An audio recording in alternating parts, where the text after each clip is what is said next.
Good afternoon, Madam Chair, members of the board, and Superintendent Davis. I will provide a brief report on budgetary planning for the upcoming fiscal year. We are steadily progressing through the budget development process and are approximately 1 month away from presenting the superintendent's budget recommendation for tentative adoption. I've prepared a brief summary of the key milestones that support our ability to provide a report on the FY23 budget overview today.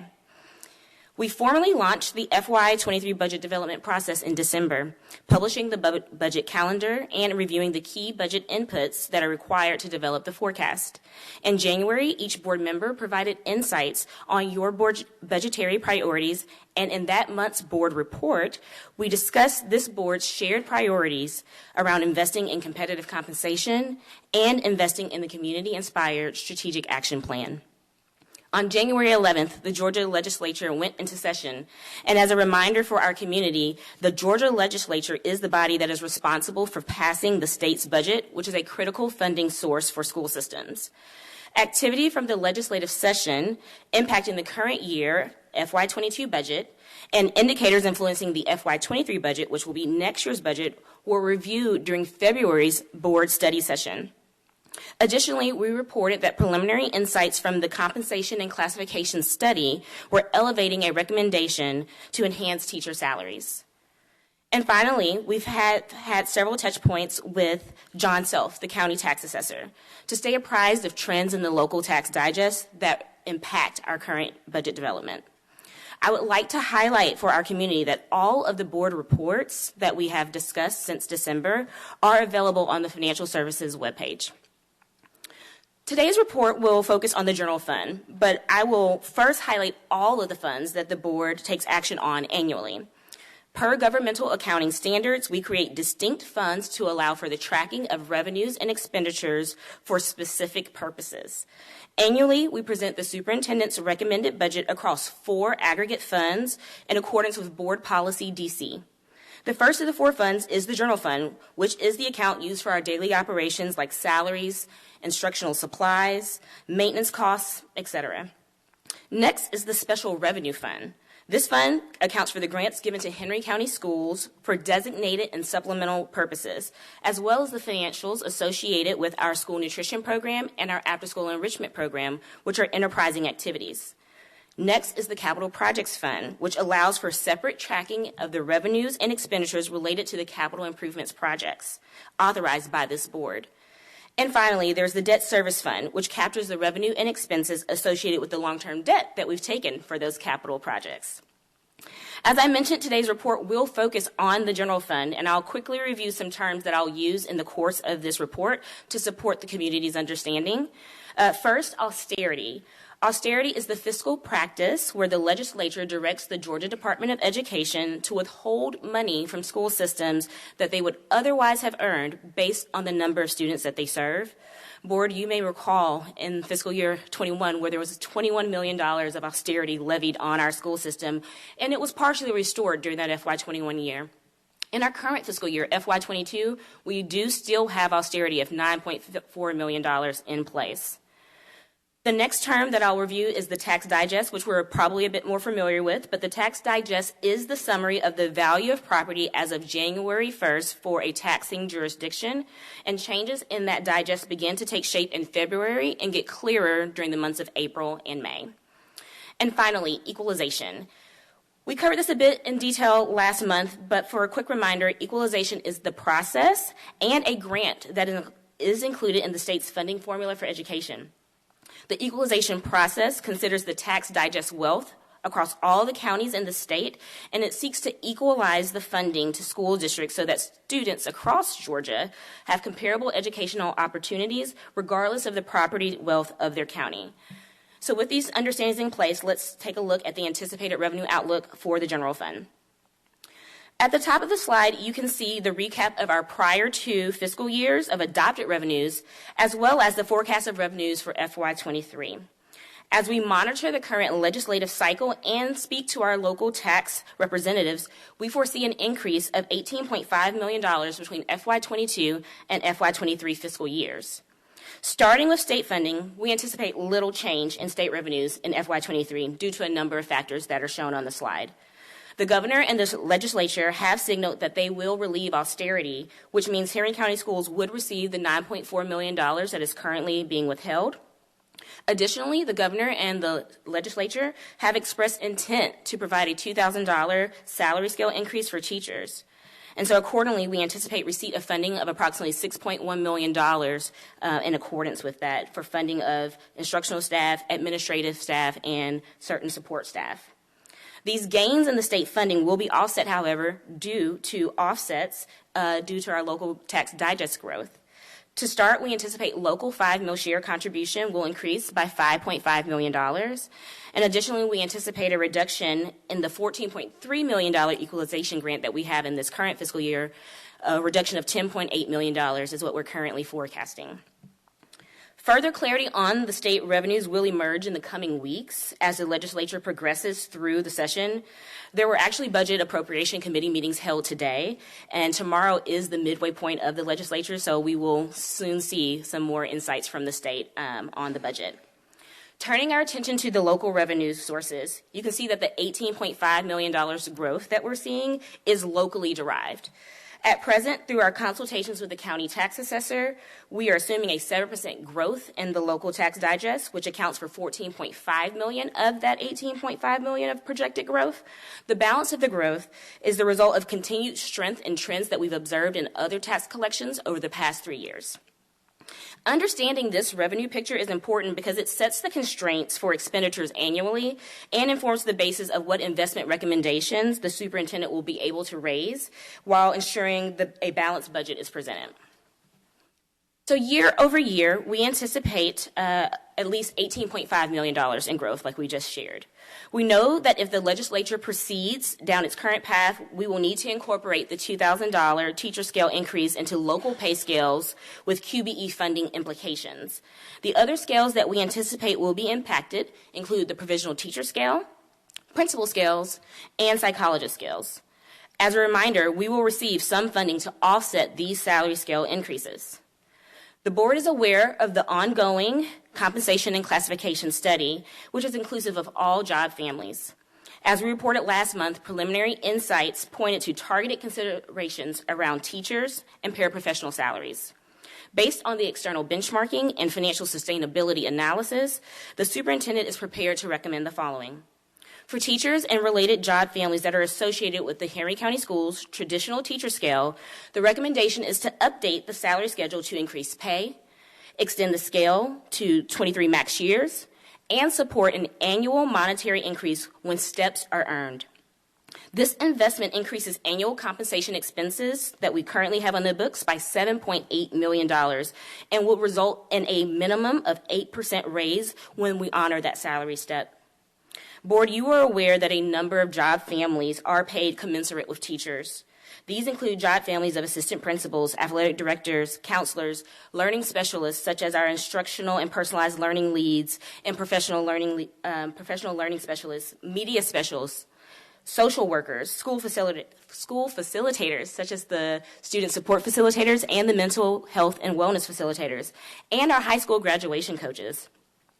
This recommendation that we put before that will be included in that budget totals to touch almost 3,200 employees.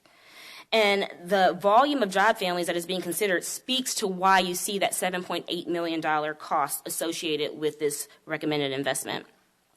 For paraprofessionals, the superintendent is prepared to recommend updates to the salary schedule to increase pay, extend the scale to 23 max years, and continue support of monetary increases annually when steps are earned. Under this recommendation, current paraprofessionals can expect an annual salary increase of at least $2,200, which is 8% next year. Finally, the superintendent is aware of this board's commitment to all job families and will recommend that the board allocate funds to honor the step in salary schedules. This will result in an increase of 1% to 3% for approximately 59% of the workforce. Additionally, a 1% salary scale increase will be recommended for the classified and administrative scales not specifically targeted through the preliminary insights of the compensation study as outlined here. The total of these investments is $16.2 million, which is within the bounds of the available funding. Another investment priority of the board is the community-inspired strategic action plan. A review of initiatives and tactics that are planned for FY23 has been performed, including identification of funding sources. We anticipate the superintendent's recommendation to include consideration of at least $1.3 million of general funds to support the execution of outcomes that our community has outlined as priorities and hopes for our school system. When you consider the $18.5 million in growth, less the compensation recommendations of $16.2 million, and the strategic plan needs of $1.3 million, there is still capacity within the general fund to manage the growth and other expenditures such as fuel and insurance in this coming fiscal year in this inflationary environment that we see ourselves in. So here's where we stand. 1 month out from the tentative adoption, we see a path to $435 million in general fund revenues to support the FY23 operations, with the $427.9 million in revenues being supplemented by the FY22 restored austerity to support compliance with policy DCO. As stated earlier, revenues set the constraints for expenditures, and a balanced budget will be presented by the superintendent, inclusive of the items highlighted today. Board, the budget under development continues to put resources close to students, with 97% of the funds aligned to teaching, learning environments, maintenance, and the direct student services. I'll conclude with a review of some key timelines within the budget calendar, including the addition of a board budget workshop in March. We anticipate presenting the tentative budget on April 18th and holding the first of two required budget hearings. The second budget hearing and final budget adoption is planned for May 9th of 2022. Madam Superintendent, that concludes what I have prepared, and I yield the floor to you. Thank you, Ms. Clay. Madam Chair, that concludes what we prepared, but remain available for any discussion. Thank you, Dr. Davis, and thank you for that presentation, Mrs. Clay. Does any board member have any questions or concerns regarding the material that Mrs. Clay just presented? Mr. McDaniel? Thank you, Ms. Clay. I still have questions I must ask just so I can gain some clarity, if you don't mind. There was an RFP that went out about the company class study probably about 3 or 4 months ago, and no one actually came up on that RFP. Am I correct? I believe you're correct. That it was while I was out, but I do believe you're correct. Okay. And so after the RFP went out, no one actually came back on the RFP, and I know in the general review we stated that we were actually working with the partner with the company class study. How did we get from putting the RFP out to not having someone bid to now we have a partner that's actually helping us with the RFP, helping us with the company class study? So I'll start, and if I don't cover it, then Ms. Sue Smith can help me. But when we first went to market, we had a combined compensation and classification study, so a holistic external partnership for both. We reviewed in preparation for the board meeting that we have done the compensation piece internally, and we've partnered externally for the classification piece. So by separation of the scope of work, that allowed for the cost point to come down, and we were able to follow DJE by getting the appropriate number of quotes to facilitate. And who is our partner that we're using? Education planners. Okay, education planners. And the education planners is founded by Mr. James Wilson? Yes, correct. Okay, the former superintendent of Cobb and Fulton County. What is their scope of work? Well, I might have to pull Valerie in for this specifically on the classification side.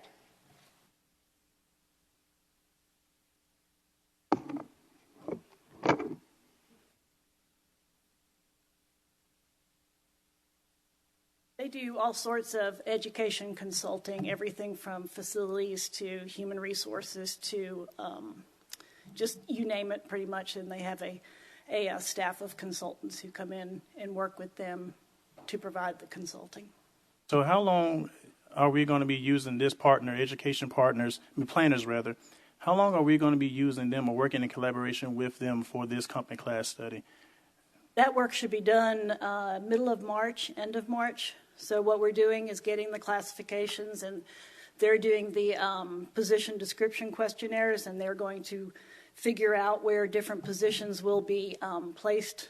And then what we do is we take that and we put them on salary schedules. We do the market analysis part of it between human resources and finance.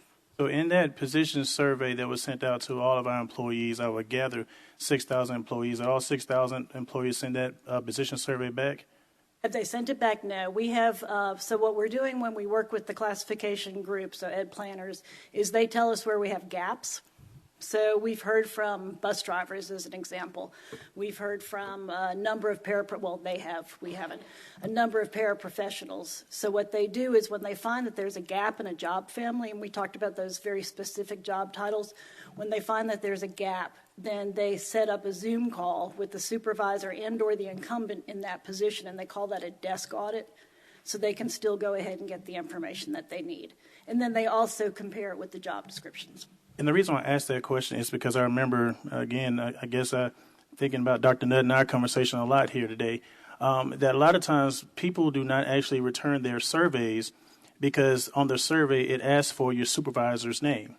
And that's one thing that we talked about was could not actually get an accurate picture of what's going on because the survey asked, what's your name, and then who is your supervisor? And this survey did just that. I looked at the survey. And the survey asked, what was your supervisor's name? And that was probably a deterrent for a lot of our employees to maybe not actually do the survey, because the thing is that if I know that my supervisor's name is on there, and then I may not actually be truthful, or I may actually hold back and be reserved for, again, something that we talked about earlier about was fear of retaliation and retribution. And so, again, I think the concern that even Dr. Nutt and I think majority of the colleagues actually on the board stated that we were concerned that if the supervisor's name was requested, then those that are doing the survey may not actually do it for fear. May I respond to that? Oh, yeah, sure. Okay, yes, thank you. So a position description questionnaire, all it's doing is asking what are your duties and responsibilities. And the position description questionnaire then is lined up against the job description. Nobody who does a comp study correctly does it by saying, here's the job description. We're going to swear that those are the duties. We want it to go to the individual so they have a good opportunity to say, you guys don't know what I'm doing. This is what I'm doing. So, and the reason why the supervisor's name is on there is because the supervisor then needs to say, yes, that is correct, or no, you actually do more than this. And this is what I see that you're doing. So all it is to get a clear picture of the job. It's not anything else, in terms of a climate or culture survey. Okay. And in the interest of time, I'll just say this. Ms. Clay, you have always done an outstanding job with our budget. And I'm prepared to stand alone on this if I have to. I've done it before, and I don't mind doing it again. I have no problem with our teachers being paid. None whatsoever. They deserve it. But what I have a problem with is going and looking at an administrative assistant who's having to work 3 jobs to help make ends meet, and who's only going to get 1 to 3% that's going to be eaten up by fuel, the cost of increase in food. And so I'm asking us here on this board that we always say we're better together. We always say that we're family. We always say that we're looking out for everybody. Everybody is hurting right now. A lot of our lower level employees are hurting right now. We have a lot of employees that still make less than $13 an hour. Some are making $9, some are making $10. That cannot happen in 2022 when people are spending $4.29 a gallon in their cars. So the question I ask my colleagues today is, what are we saying to the administrative assistant who has to make sure the paperwork is right for those students to actually make sure they're enrolled or to make sure they're checked in, to answer the phone call every day to a parent who's wondering what's going on with his or her child? What are we saying to them? You're only worth 1 to 3%? That's going to be eaten up by taxes or fuel? I'm not saying our teachers do not deserve it, but we have got to find a way to get creative in the math to where everyone receives something, and something that is beneficial. Last year we had a discussion, and there was a very lengthy discussion about a $1 increase. That $1 increase is gone. They didn't get to see that. And then we wonder how come we have a lot of people that are leaving. I think we also asked this about a survey about knowing why our employees are leaving. And we have yet to receive that. We don't know why our employees are leaving. It can be said because of money, but it can also be a climate and cultural issue as well. This board stands prepared to do what we need to do, but we got to have the data and more data to do what needs to be done. And I will not base my decision on this budget based off of looking at one set of job families without looking at the entire picture. Because if I make my vote off of not all information, then I can do more harm than I can do good. And so I say this as I move the mic on.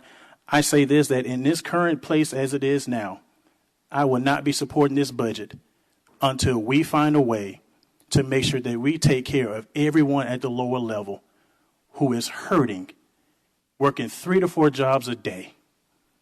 And I've had leaders come and tell me, Mr. McDaniel, look out for my admin assistant. Look out for my secretary. And these are leaders. So now it's time for us to lead. And lastly, I will talk to you later. I will email, have a conversation with you, Ms. Clay, about a non-compete policy to where people that leave the school district cannot go work for a vendor for 2 years after they leave the school district. With that, I yield the mic. Thank you, Mr. McDaniel. Mrs. Edwards? Thank you. I'm just going to jump on the bandwagon with Mr. McDaniel regarding low pay. People are working. We have people working here making under $12 or $13 an hour. And he said it should not happen. It should not happen. It should not be happening, even if the gas is $3 per hour. You know, now it's 4 something, but it still should be happening. I remember standing on the stage as those classified employees walked across that stage last Thursday, proud to receive those awards. So if we're going to say every time we speak of the classified staff how much we appreciate them for what they do, then let's show them how much we appreciate them and raise their salary. Because like him, I've had administrators say to me, it's a shame that they're making $9 and something per hour, because we have so many job families being paid less than $10 an hour. So that's all I have to say, because we need to do something for them. Thank you. Thank you, Mrs. Edwards. Any other questions or comments? Mrs. Pope? Yes, thank you so much for all of your hard work, Ms. Clay. Could you tell me, it's okay if you don't have this number off the top of your head, but do you know an estimate of what percentage of our employees would be covered in this, the teachers and related job families and paraprofessionals combined, about what percentage of our total employee base that is? So that population together is about 3,700. So it's 3,200 for those that are kind of teacher and paid commensurate teachers, and about 500 for paraprofessionals. So you're looking at over 55% of our population. Thank you for that. I think that's important, and I know that we have heard for years from paraprofessionals and know that this is a great area of need, and I'm really grateful that this recommendation is addressing that need. And then I also want to touch on the strategic plan. This is the voice of our community, and they asked us to prioritize these things. So I'm really grateful that this is spelled out and that there are dollars being recommended to address all of these things, because this is how we ensure that the educational experience for our students continues to improve. So thank you for that. And then just thank you for all of the hard work on the class and comp study. I know that the two of you, in addition, I'm sure there are several other people that have worked alongside you. I really appreciate it. That's what this board asked for, and I really appreciate y'all responding to that and getting this information back to us. And I'm really grateful that this recommendation, where we are right now, touches well over half of our employees. But I'm really excited to continue this conversation. I know we've said in months past that we know this will be a multi-year plan, and we won't be able to do it all at once, even though we all want to do it all at once. So I'm really excited about these continued conversations, because I definitely want to do the best we can and be the best employer for all of our employees. So thank you. Thank you, Mrs. Pope. Any other questions or comments? I just want to say, kind of touch on what Mrs. Pope said. I just was blown away by your comp and class study presentation that we got to view this week. I just want to thank you for all the hard work that went into that. It was so thorough and so detailed, and I personally like to make decisions based on data.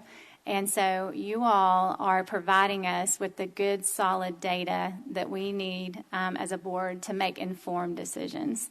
And so I just am so appreciative and also look forward to the continued conversation amongst my colleagues as we move closer to adopting a budget.